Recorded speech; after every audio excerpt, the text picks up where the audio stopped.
Hi everyone, welcome back to another bonus episode of the ADHD Women's Wellbeing podcast. I'm Kate Moore-Youssef and I'm bringing you a clip from a wonderful episode that was recorded probably over a year ago now with Adele Wimsett. Now, Adele is a women's hormonal health practitioner and she is also one of my guests on the ADHD Hormone series. And I really wanted to bring you this clip because I feel like it speaks to so many of us with regards to our hormones and ADHD. And in this short clip, which is about 15 minutes long, we discuss PMDD, how our cycle impacts our ADHD, honouring our cycles and really understanding what each day, each week of our cycle is and how we can rest, renourish, energize ourselves according to our hormones. And actually also understanding about the importance of progesterone with ADHD. Often many of us have a sensitivity, and real HRT awareness, how that potentially could help us going on slightly earlier than what we have been educated about as women. So Adele really clearly and concisely explains what we need to be knowing. And if this really does resonate with you, I do urge you to go and check out my brand new ADHD Women's Wellbeing Hormones series. This is 9 different episodes, which is going to be updated as I go along. So the 9 is just the starting point. But if you buy it outright now, when I update it, you will never be charged again. So I promise you, this is going to be updated with the most experienced specialist knowledge that I can find with regards to ADHD, women's health and hormones. And I promise you, this is going to be the most educating, empowering series if you are really being impacted by your hormones, perimenopause, PMDD, whether it's postnatal depression that you've gone through or anything with regards to your health or your hormones. Please do advocate for yourself and learn what you need to ask for, learn what you need to know so you can get the support and get the resources that you do need. So head to my website for all the information. And right now, have a listen to Adele give us what we need to know about ADHD, cycles and hormones. For a long time, I've worked with my cycle, and actually having left the Youth Justice Service, that's all I do. I work with women around their hormones and their cycle, as you said. And then deepening that understanding of the role that hormones play and understanding our cycle for ADHD women is huge, and seeing the significant higher numbers of women with PMT, PMDD, which is a severe form of PMT, the way we struggle with perimenopause, and yet it's not considered in treatment plans. So I am really passionate about supporting women with this because it's fundamental. Our cycle affects everything in our lives. And when we learn, for example, how we might feel, we might struggle more in that PMT phase, that's called the luteal phase, it's imperative that we really honour that and work with that, which we can talk about.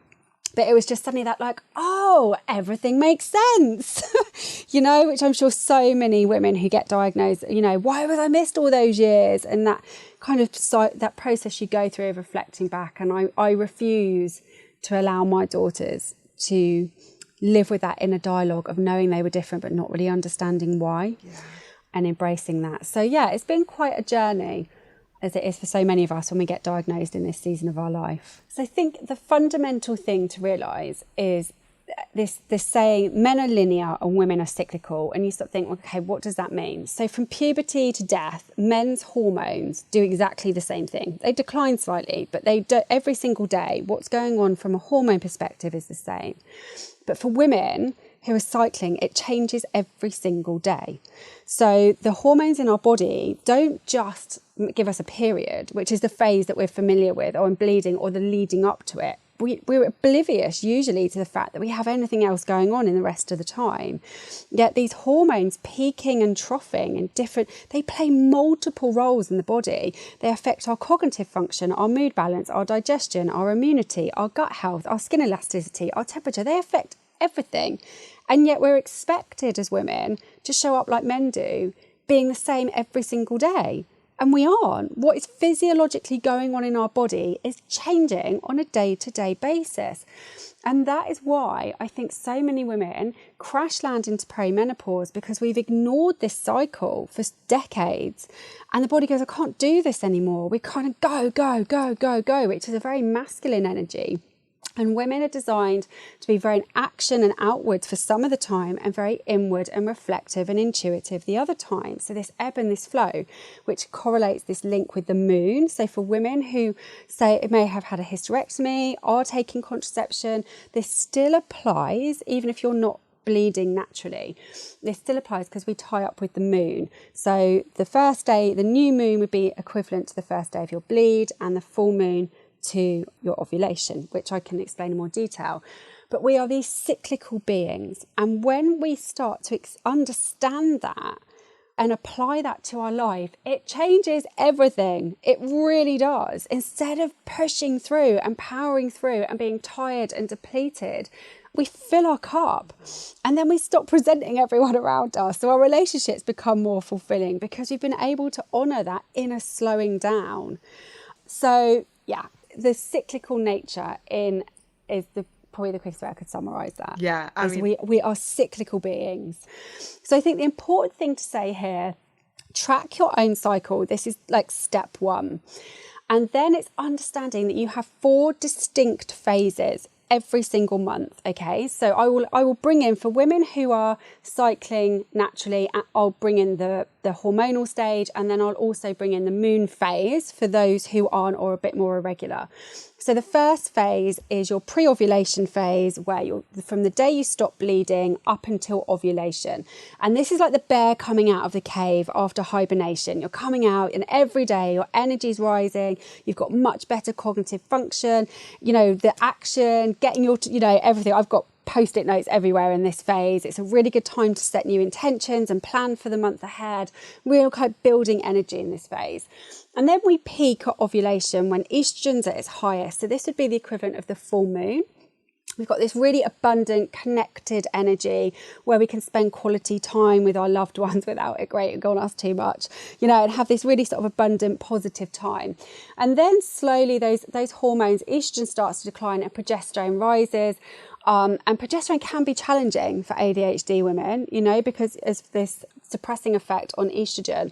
But in this phase, so we can crash quite considerably in this phase and think, oh my gosh, I thought I had everything together. And now I really don't know what I'm doing, and I'm overwhelmed, and you know, and that's this real flare up of PMT in this phase. So managing this phase is so important for ADHD women, particularly when we start to go into perimenopause and our cycles can become more erratic. So again, it's really important to think of that phase like actually the good proteins, the good fats, getting them in and trying to really remember to eat and prioritize food during that phase. A good protein and good fat breakfast will just help you survive that kind of period if it is more challenging for you. And then we go into our bleed, and actually a lot of women find relief. You know, once their periods come, it's like, oh, I just needed to bleed. And, you know, and then by day 2 or 3, that estrogen's starting to rise again. And so the most challenging part for all women, actually, if there's a particularly challenging phase of the cycle, but for ADHD women in particular, it's that luteal phase. And that is the phase where our body is screaming at us to slow down. You know, from an evolutionary perspective, all we're meant to do is have babies and die, right? That's like literally what we're here for. So the whole body, every month, all the energy is going to your womb. Your womb doubles in size when you're due to bleed. You know, that's a lot of weight, a lot of energy. It takes a lot of energy to strip and shed that lining and rebuild it in a matter of days. And yet we're still powering through. We're still going to the gym. We're still socialising. We're still working. And then we go, I'm so tired. So actually when we go, no, that phase I know is really tough for me, I'm stripping it right back. You know, we can't go live in a cave or off in a red tent in debt as it was many eons ago. You know, how lovely that would be. But what we can do is buffer that time. So it's like, okay, I've got to give a presentation at work that day, but I'm making sure I take the lunch break. I'm not going to the gym after work. I'm going home. I'm running myself a bath, and I'm going to sit and watch Netflix for the night. You know, it is that, and that is good because we've been conditioned to think that is lazy, that we shouldn't be resting. But what it does is it turbocharges us for the rest of the month, and it makes us not have that inner critic. Why is everyone else coping with this? Which is such an ADHD woman narrative, right? Why has everyone else got their stuff together and I'm sat here like in carnage? And you know, particularly in that phase, when we come back and go, no, It's just the phase that I'm in. That can be so relieving. We don't think we're going crazy. We don't think our life's falling apart. I know in a few days' time, this is going to shift and it's going to pass. Yeah. Oh my God. I just love it. It's like giving us full permission to embrace where we're at. Why and again, this is me from myself, but I have heard it from quite a lot of other women with ADHD. Why are we more sensitive to progesterone? And why does progesterone have more of an impact on us than others? Okay, so this is really interesting. So as I said, like if you can just work with my my narcotics analogy of the hormones. Love if you're looking at estrogen being like this high, like like this kind of sort of class A buzzy kind of high, and then but the plus of that for us ADHDers is it massively sensitizes the dopamine, the serotonin, the norepinephrine, all these amazing things that help us function really well. Now, as that declines, in neurotypical women, progesterone then comes up, and progesterone is known as the keep calm and carry on hormone. So it kind of has this lovely soothing effect until that then drops off, and then we go into like our PMTE type symptoms. But this is challenging for ADHD women because we're loving estrogen making our neurotransmitters work really well. And of course, then progesterone kicks in and kind of dampens the party. So a big role of it is to keep estrogen in check. So we don't want that. We need estrogen to be taking that role to help with our neurotransmitters and help with our executive functioning. So when progesterone starts to rise, it can be quite challenging for ADHD women. And that's why. Does that explain it? Yeah, it does. And again, I'm happy to just sort of disclose what I'm going through at the moment because I think it is helpful. So I have been trying HRT, but that's because from about the age of about 41, I started feeling definitely some perimenopausal symptoms. And I thought, I'm so young to be experiencing this, and not many of my friends were, but I was having these night sweats, like crazy night sweats. My mood was so exaggerated through the month, and I just didn't feel like me energy wise. Like I would feel like a dead weight, the last week or two of my cycle. It was just so exaggerated. So I've been seeing an amazing, she was a guest on the podcast, Dr. Emma Ping, and Dr. Ping has helped me understand how my ADHD is impacting these perimenopausal symptoms. And we've come up with a very personalised plan of how I can use HRT to help my ADHD, but also help me feel better. Now, what we've done is I've started using the estrogel. So I've started just with the estrogen for a couple of months. And I know this isn't typical. And we're going to start the progesterone tablets vaginally, because I've explained to her that I have a progesterone sensitivity. And so we are using the progesterone very slowly. We're introducing it, we're being very careful with it, but I know from a womb lining perspective, from a uterine perspective, it's very important that we bring in the progesterone. However, I'm absolutely dreading it's happening in a few weeks, because I've been on this estrogen party and I've absolutely loved it. I've really noticed, within a week of being on the gel, I was just like, oh my God, like this is what I needed. I have not had any night sweats. I felt so much more calmer, so much more balanced. I felt more in control of my emotions, of my reactions, of just being less critical of myself, but also less critical of others. Like my husband has really enjoyed the fact that I have been, like a more kind of just a more equal version of myself. It's been really wonderful. But now I'm a bit worried about the progesterone, because I know the progesterone is something that I have struggled with. So I might report back with it to everyone. But I am literally a living experiment right now of how we can move through this kind of HRT kind of journey, I guess. I'm so pleased that you bring HRT up, because whether you have symptoms or not, it needs to be explored. And actually those without symptoms probably are more at risk, because they're the most powerful biochemicals in our body. We need them to have a long and healthy life. And yet there's so much misunderstanding about HRT, which I'm sure you've explored. But I think that what we know, okay, so some of my training has been with the International Menopause Society, which is the most up-to-date medical research from the leading professors. And what we know right now to be true is that women are waiting too late to get support for their perimenopausal symptoms. And we're in a state where it's like trying to treat a middle of a migraine with an aspirin. Okay, we need to take it back. And actually the first symptoms of perimenopause do start in your early 40s. And it's those women who are presenting in GP surgeries with anxiety, insomnia, low mood, mood imbalances, and we're treating it with psychiatric medication when actually it's a hormonal imbalance that is not understood. And if we brought that back and included HRT in treatment plans and then see what symptoms are left afterwards, we would have a lot more healthier, balanced women.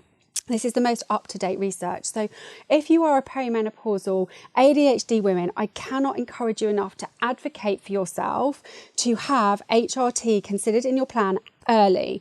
Now, something that is relevant for us, and I'm so pleased to hear that you've got a GP who's listening to you and doing this work. That's amazing, because it's not understood the role hormones play on ADHD.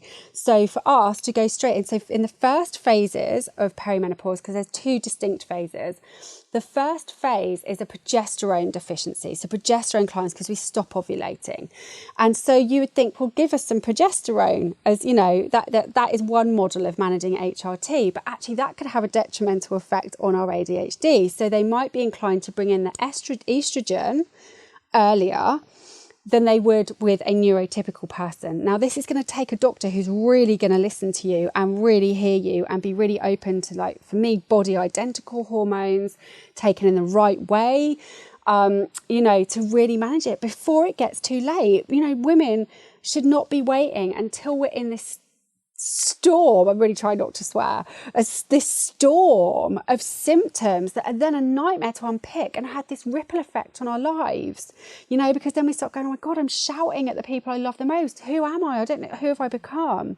Just need some hormones. Yeah. They are fundamental, and women see it as a failure, like, oh, I've had to go on HRT. Give me the HRT. It's amazing. I'm all about the lifestyle. I'm all about, bring it. It's not just HRT on its own. It's bringing all these other tools in, because the way that we lived in the phase of our life in our 20s and 30s, our body's not going to tolerate it anymore. We have to transition with it. And so, yeah, all about the HRT, getting it in earlier and trying to find what works for you, and saying to your GP, you're going to have to advocate for this, because it's highly unlikely they will not be aware of it. And that's tough. When you've got a hormone imbalance, you're usually got these mood imbalances, you're exhausted, you can have brain fog, and then you've got to go in and really advocate for yourself and say, look, this is what I know to be true about me as an ADHD woman in terms of my hormones. I need a really specialist approach of maybe trial and error to see what I'm going to respond to. Something else that women can look at, if the progesterone tablet feels a bit too strong, you can get a progesterone cream, which is over the counter, which is, can be a bit gentler for some women who maybe want to try that in the earlier stages. So there's that to consider as well. Yeah. Thank you.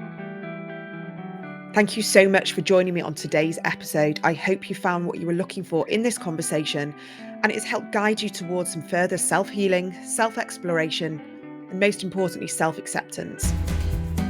And if you have enjoyed this conversation and would like to experience more of my work, such as access to exclusive live workshops and opportunities for group coaching sessions, connecting with other like-minded women, and a general feeling of belonging, please come and check out my monthly membership, the ADHD Women's Wellbeing Collective.